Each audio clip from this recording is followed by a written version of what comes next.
आज़ादी, वो आज़ादी जिसे पाने के लिए हमें कई साल लग गए, वो आज़ादी जिसे दिलाने के लिए कईयों ने अपनी जान गंवा दी।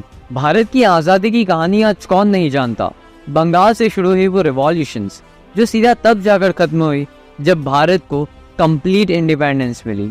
महात्मा गांधी के वो सिविल डिसोबीडियंस और नॉन कॉपरेशन मूवमेंट ने न जाने कितने वेज में हमें इंडिपेंडेंस दिलाने में मदद करी। जवाहरलाल नेहरू, वल्लभ भाई पटेल, अब्दुल गफर खान और मौलाना आज़ाद जी के अलावा भी ऐसे कितने लोग थे जिन्होंने ब्रिटिशर से फाइट करने में अपनी संपूर्ण जान झोंक दी। रविंद्रनाथ टैगोर, सुब्रमण्य भारती और बंकिम चंद्र चट्टोपाध्याय जी ने न जाने कितने तरीकों से पूरे इंडिया में पैट्रियोटिक अवेयरनेस स्प्रेड करी। सरोजिनी नायडू, विजयलक्ष्मी पंडित, प्रीतिलता वडेलर और कस्तूरबा जी गांधी के अलावा भी ऐसे कितने सारे वुमेन लीडर्स थे जिन्होंने न जाने कितने वेज में भारत के सारे वुमेन्स को इंडिपेंडेंस पे पार्टिसिपेट करने के लिए इंस्पिरेशन दी। हजारों अनगिनत इंसिडेंट्स और लड़ाइयों के बाद फाइनली 1947 में जाकर हमें इंडिपेंडेंस मिली। हमारे इंडियन फ्रीडम स्ट्रगल से रिलेटेड हमने काफ़ी सारी स्टोरीज सुनी है, लेकिन इंडिया के इंडिपेंडेंस से रिलेटेड कुछ ऐसी भी बातें हैं जो हमें नहीं पता है। So here are some lesser known facts about the day India got its independence. Number 1, Lord Mountbatten, जो कि अनडिवाइडेड इंडिया के लास्ट वाइसरॉय थे और उन्हें ब्रिटिश पार्लियामेंट ने ये डिसीजन लेने को कहा था कि वो इंडिया को सारे एडमिनिस्ट्रेटिव पावर्स जून 1948 में ट्रांसफर करे, लेकिन माउंटबैटन ने कुछ अलग चूज किया।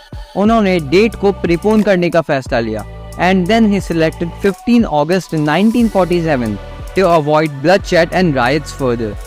Number 2, जहां पूरा भारतवर्ष जॉयफुली अपने हार्ड वॉन फ्रीडम को सेलिब्रेट कर रहे थे, वहां इस सेलिब्रेशन के सबसे बड़े हकदार महात्मा गांधी इस सेलिब्रेशन का हिस्सा ही नहीं हो पाए, क्योंकि महात्मा गांधी उस समय बंगाल में हिंदू मुस्लिम राइट्स को रोकने के लिए फास्टिंग कर रहे थे। नंबर 3, हमारा इंडियन ट्राइकलर फ्लैग बेसिकली हमारी ओरिजिनल स्वराज फ्लैग पर बेस्ड है। Swaraj means self governance and is usually associated with Gandhi's concept for Indian independence from foreign dominance. Swaraj flag में भी एक सिमिलर सी कलर स्कीम थी with a spinning wheel in the centre. Number 4, independence मिलने के वक्त India का कोई नेशनल एंथम ही नहीं था। आज भले ही दिल से हमें जन गण मन याद हो, लेकिन रविंद्रनाथ जी टैगोर ने इस सॉन्ग को 1911 में ही लिख दिया था और पहली बार इसे बंगाली में लिखा गया था, but it was officially adopted as national anthem of India in January 24, 1950। Number 5, independence day से रिलेटेड एक और इंटरेस्टिंग फैक्ट है। ये तो आपको पता ही होगा कि पाकिस्तान इंडिया से ठीक एक दिन पहले यानी 14 अगस्त को अपना इंडिपेंडेंस डे सेलिब्रेट करता है, और इसके पीछे एक बहुत ही बड़ा रीज़न है।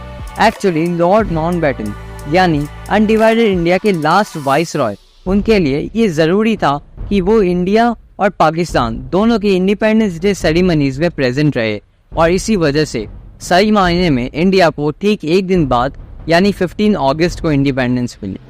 उस दिन से आज तक इंडिया ने अपने आप को काफ़ी डेवलप किया है, एंड होप सो कि इसी तरह से आने वाले सालों में हम पूरे विश्व में अपना परचम लहराए।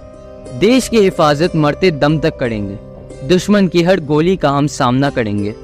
आज़ाद हैं और आज़ाद ही रहेंगे। जय हिंद।